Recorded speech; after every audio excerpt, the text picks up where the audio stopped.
Mi nombre es Ricardo Allegri, soy jefe de neurología cognitiva del Instituto Neurológico FLENI y hoy voy a abordar la temática Introducción al síndrome demencial. En primer lugar, vamos a dividir la presentación en 5 partes. Vamos a comenzar con la referencia un poco de la historia, de cómo fue evolucionando esta conceptualización del síndrome demencial. En segundo lugar, vamos a poner las definiciones, cómo abordamos la temática, cómo llamamos y qué conceptualizamos. En tercer lugar, algunas palabras de la epidemiología. En cuarto lugar, las causas y las frecuencias relativas de las mismas. Y en quinto lugar, un algoritmo diagnóstico. Para comenzar con la historia, partimos del periodo greco-romano. En el periodo greco-romano, ya Hipócrates, entre el 460 y el 377 a.C., ya hablaba de que el cerebro era el asiento de la inteligencia y de alguna manera planteaba también que se daba un deterioro de las facultades mentales en la edad tardía y la etiología era orgánica y el pronóstico era fatal. Hacia el periodo romano ya abordamos el pensamiento de Galeno entre el 150 y el 200 después de Cristo, y Galeno planteaba el término morosis para relacionar a lo que hoy llamamos demencia y daba el envejecimiento como una de sus causas. En el siglo XIX, en París, Philippe Pinel, en el asilo Bicêtre, planteaba en su Tratado de Enfermedades Mentales, 1806, acuñó el término por primera vez, el término demencia, para conceptualizar lo que es el deterioro de las facultades mentales. Hacia la misma época, Etienne Esquirol presenta en su libro sobre enfermedades mentales, plantea que la demencia es una afección cerebral caracterizada por un deterioro de la sensibilidad, de la inteligencia y de la voluntad, y refiere que la demencia es como un hombre que está privado de sus bienes. Es un rico que se vuelve pobre. ¿Qué es lo que quiso significar Esquirol con esto? Esquirol refería a que no es el caso de una oligofrenia en el cual a lo largo de toda la vida tiene el mismo nivel de rendimiento cognitivo bajo. En el caso de la demencia es un individuo con un determinado rendimiento cognitivo que en un momento empieza a bajar, empieza a reducirse, empieza a deteriorarse la esfera cognitiva.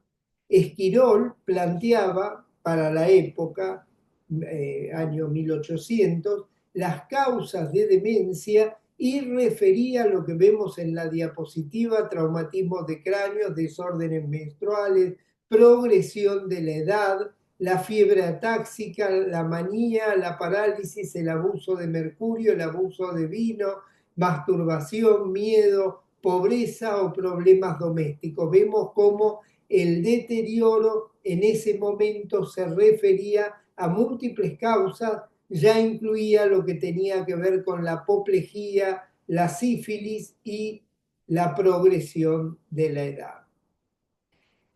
También en el siglo XIX aparece la publicación de Arnold Pick. Arnold Pick de la Escuela de Praga, Arnold Pick de la Escuela de Praga, describe en 1892 los rasgos clínicos y patológicos generales de un paciente de 71 años con un síndrome demencial progresivo con afasia prominente, parafasias verbales y dificultades en el reconocimiento de objetos. Este caso, este paciente de Arnold Pick, en la anatomía patológica mostraba lo que observamos arriba a la derecha del slide, en la cual podemos ver claramente el grado de atrofia focal frontotemporal que tenía este paciente. Esta patología, la demencia frontotemporal que describió Arnold Pick, en 1926 Onari y Spack la llamaron enfermedad de Pick.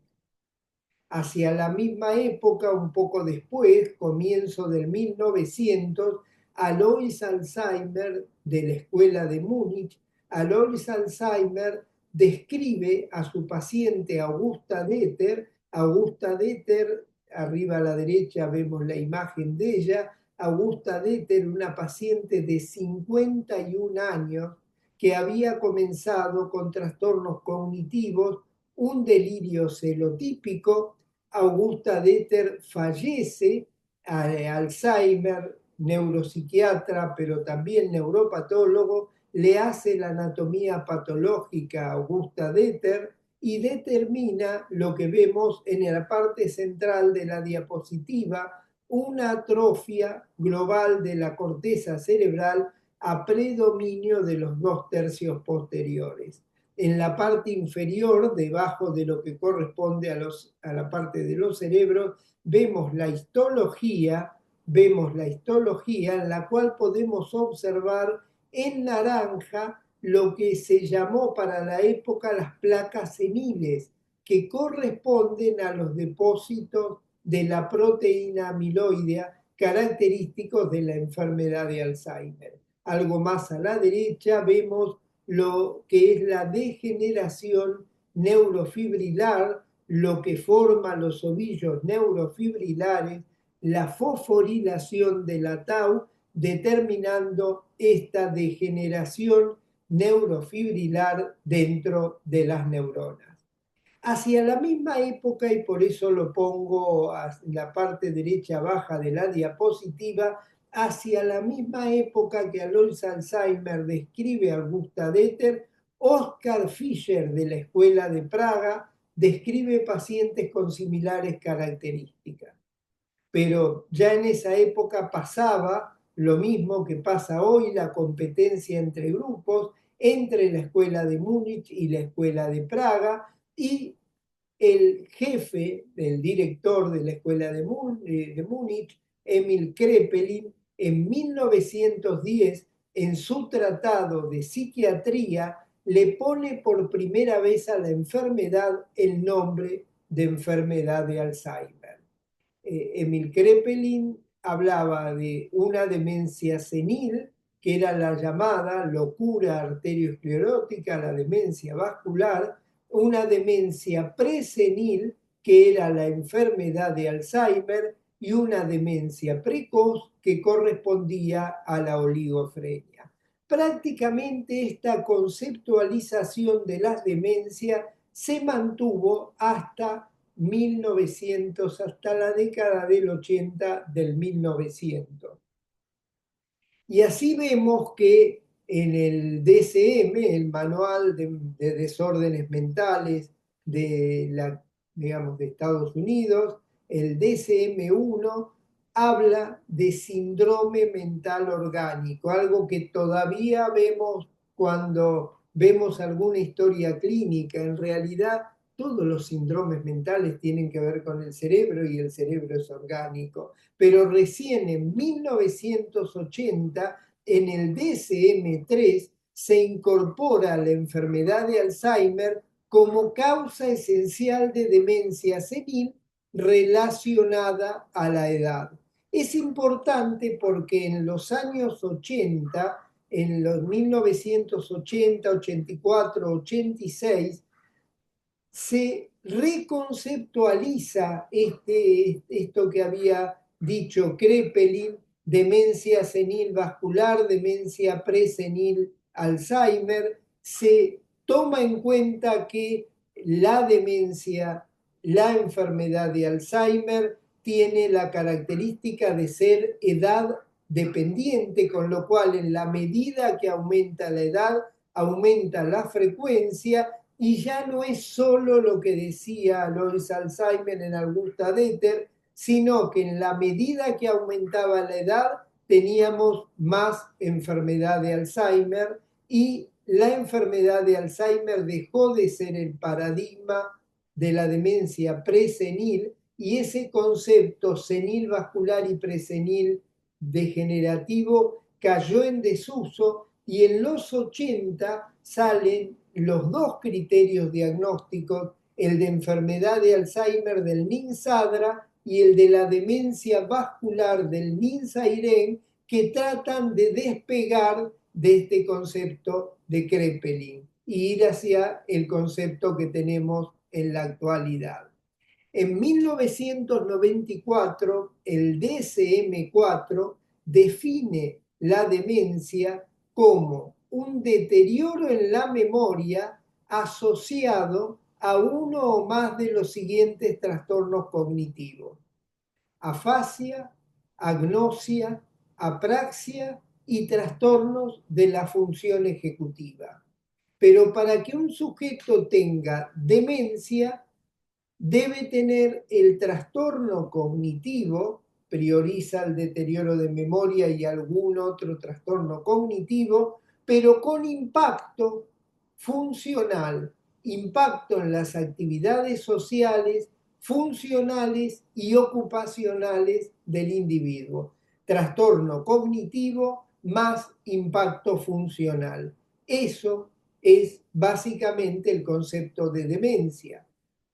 También, como dice el slide, debe determinarse una declinación con respecto a un nivel previo. Era lo que decía Esquirol, un rico que se vuelve pobre, no un pobre a lo largo de toda la vida, no una oligofrenia o un bajo nivel de rendimiento a lo largo de toda la vida, sino un nivel de rendimiento el cual en un momento empieza a deteriorarse, empieza a declinar. El otro punto importante es que la demencia no ocurre en el contexto de un síndrome confusional. La demencia se evalúa en meses a años, el síndrome confusional en semanas. Y eso es muy importante separarlo. ¿Por qué? Porque todavía algún libro poco actualizado habla y define la demencia como un síndrome confusional crónico. Esto no es así. La demencia es un deterioro cognitivo con impacto funcional y el síndrome confusional es un trastorno atencional por alteración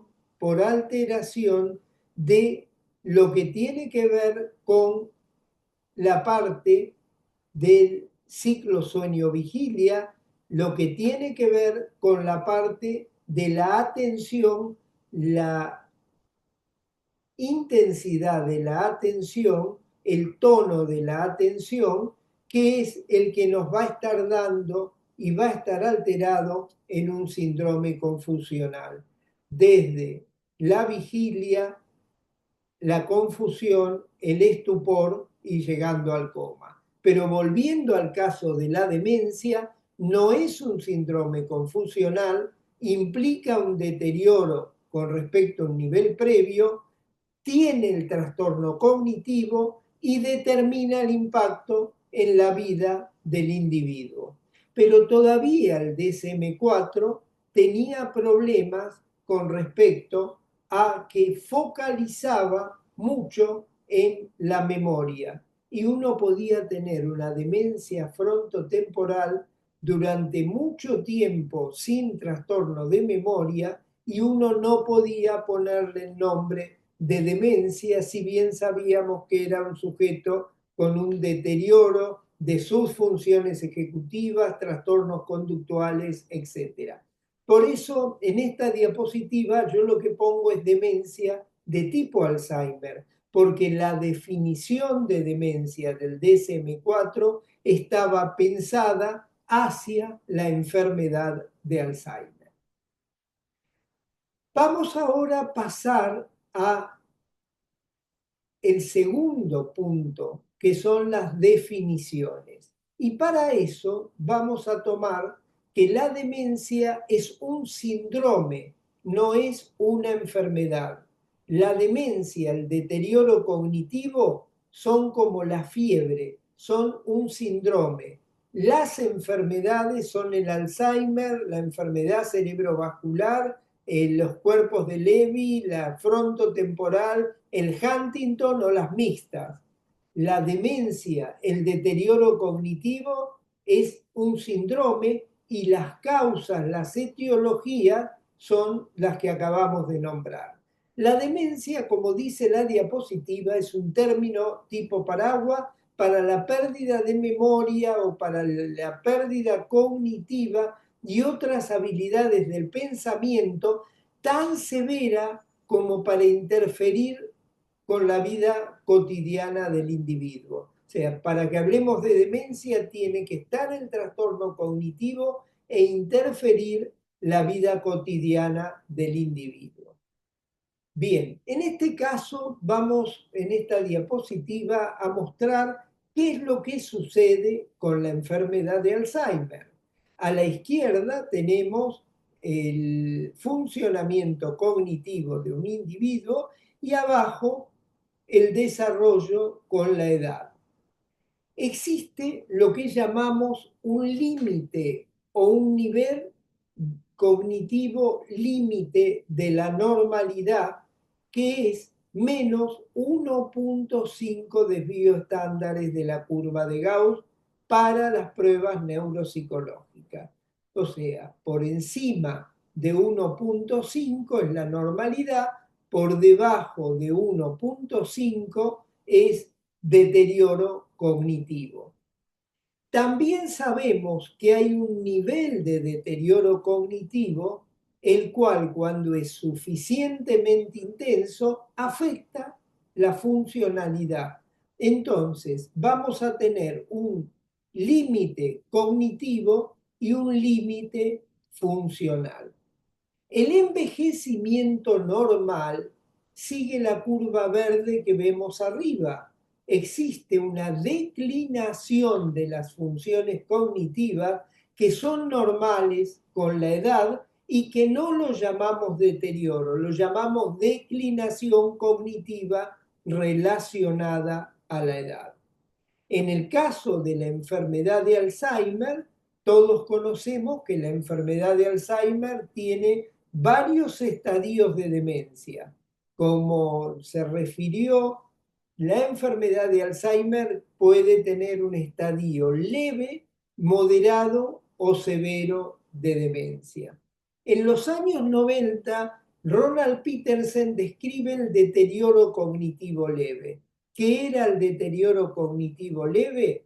En los pacientes con la enfermedad de Alzheimer, el deterioro cognitivo no pasa de un día para el otro de normalidad a demencia, sino que hay un degradé de grises entre la normalidad y la demencia propiamente dicha.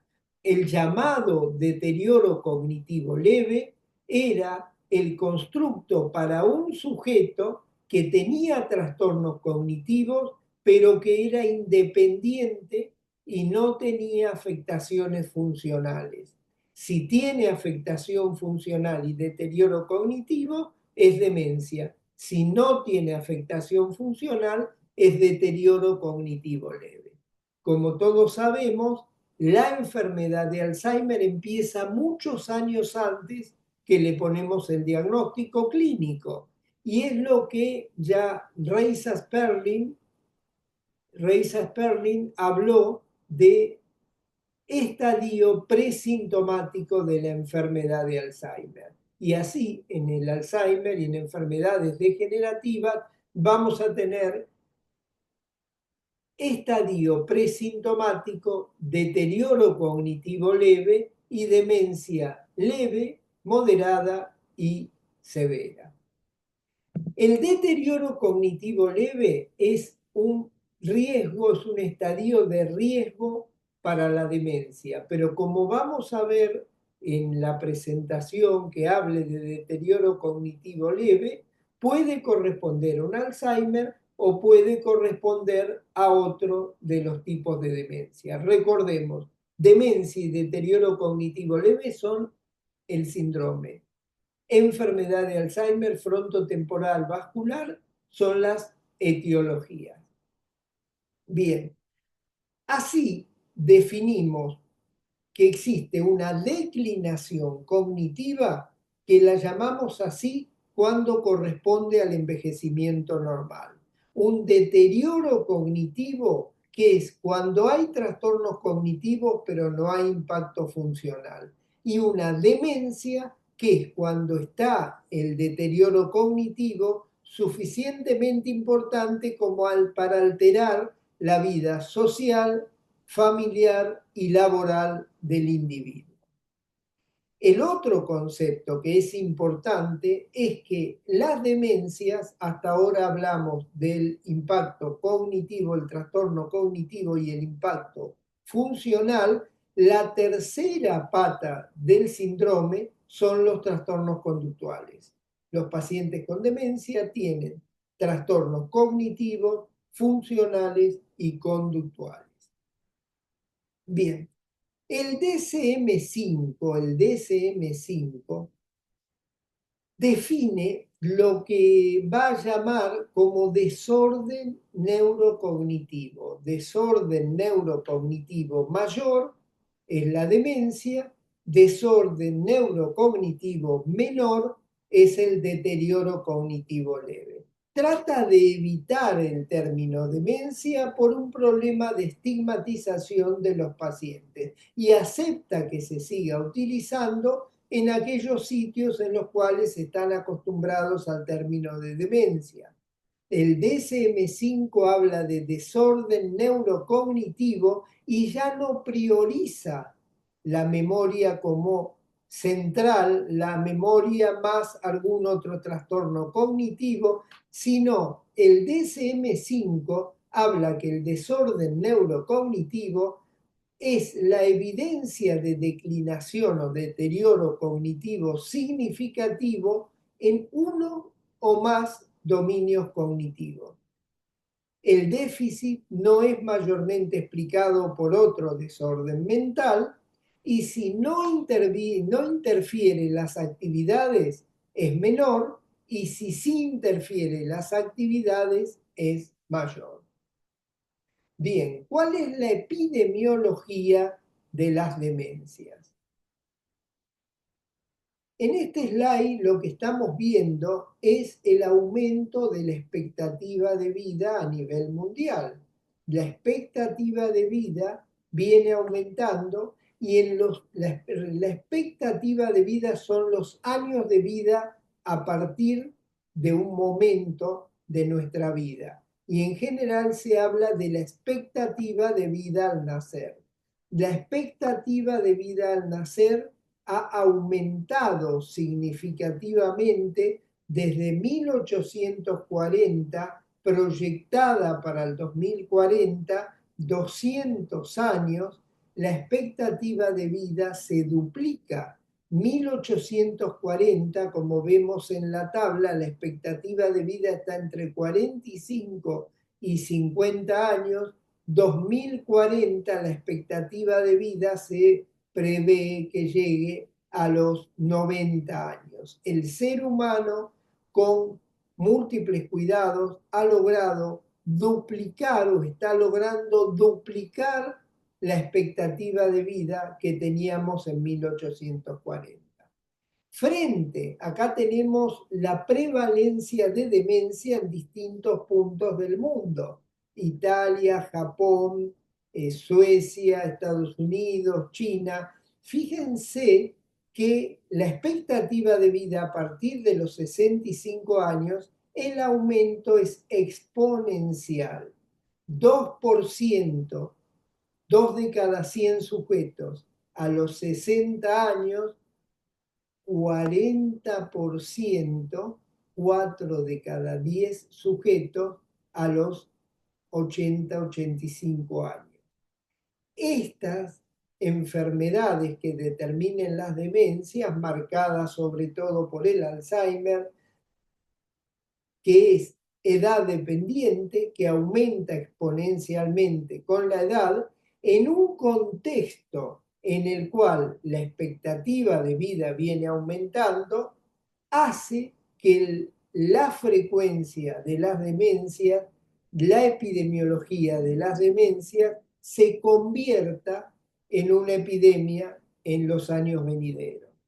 Si nosotros observamos, este es un reporte de Alzheimer Disease International que muestra que el número de personas con demencia entre el 2010 y el 2050 va a crecer más en los países de bajos y medianos ingresos que en los países de altos ingresos. Exactamente lo mismo vemos en el cuadro de la derecha, en el cual la mayor prevalencia por región se tiene, en este caso, en Latinoamérica y muy probablemente en la parte inferior, que es en África, que está disminuida la prevalencia, tenga más que ver porque los sujetos se mueren antes y no logran sobrevivir para que aparezca la frecuencia real de las demencias. El otro punto que es importante saber que las demencias tienen factores de riesgo que son modificables. Según el último trabajo de Jill Livingstone, 45% de los factores de riesgo son potencialmente modificables. A la izquierda vemos cómo los factores de riesgo potencialmente modificables que acaba de publicar el año pasado Jill Livingstone van desde las etapas tempranas de la vida, como la baja educación, en las etapas medias de la vida, la pérdida auditiva, el colesterol alto, la depresión, el traumatismo de cráneo, la inactividad física, la diabetes, el tabaquismo, la hipertensión, la obesidad y el exceso de alcohol, edad media de la vida, y en las edades más tardías de la vida, el aislamiento social, la contaminación ambiental y la pérdida visual. Todo esto suma el 45% de factores de riesgo potencialmente modificables. ¿Y por qué yo puse tango en el medio? Porque si vemos el trabajo de Ismael Calandri con Jill Livingstone, haciendo y evaluando la fracción de población que es atribuible a estos factores de riesgo en Argentina, los factores de riesgo potencialmente modificables en nuestro país ascienden al 60%. Los factores de riesgo potencialmente modificables ascienden al 60%. O sea, tenemos mucho para actuar en los pacientes con demencia, tenemos mucho para prevenir en este tipo de pacientes. Este slide yo lo pongo para tomar conciencia real en nuestro consultorio cuál es el impacto de la demencia. Si un profesional, ejemplo, un médico geriatra, tiene una cápita de 1000 pacientes mayores de 60 años, debería tener 720 sujetos que se quejen de que se olvidan, 230 sujetos o pacientes con deterioro cognitivo, 120 pacientes con demencia, 60 con Alzheimer, 24 vasculares, 24 mixtos y 12 de los otros. Si un profesional de PAMI, si un médico geriatra con una cápita de 1000 pacientes no tiene este volumen de deterioro cognitivo, es porque se le están pasando los diagnósticos, está perdiendo de hacer los diagnósticos cuando debe hacerlos y que debe acompañar a los pacientes. Y este es el gran impacto y esta es la gran epidemia que describió Plumberg. Esta es la gran epidemia que tiene que ver específicamente con las demencias. ¿Qué es lo que pasa con las causas?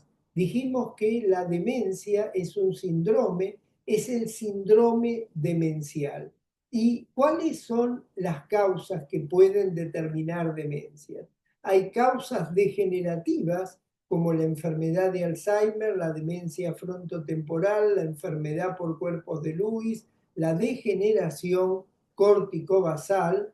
Hay demencias vasculares, hay demencias por traumatismos de cráneo, hay demencias nutricionales como las deficiencias de tiamina, los déficits de ácido fólico, demencias endocrinas como el hipotiroidismo, demencias infecciosas como la sífilis, el HIV, la enfermedad por priones, la enfermedad de Creutzfeldt-Jakob, las neoplasias y demencias de origen tóxico como la intoxicación por monóxido de carbono y las hidrocefalias con el cuadro incluido de la hidrocefalia a presión normal frecuente en el anciano con la tríada deterioro cognitivo, incontinencia urinaria y parkinsonismo.